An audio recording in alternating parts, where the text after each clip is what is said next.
Welcome back to another technical deep dive here in the debug zone. Today, we're tackling a big question and breaking it down with insights from other users. Hopefully, this clears up some misconceptions and helps you get the answer you need. So buckle up, stay a little curious, and let's jump right in.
And that's a wrap. I hope you found the answer you were looking for.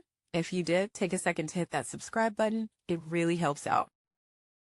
And let me know in the comments which solution worked best for you.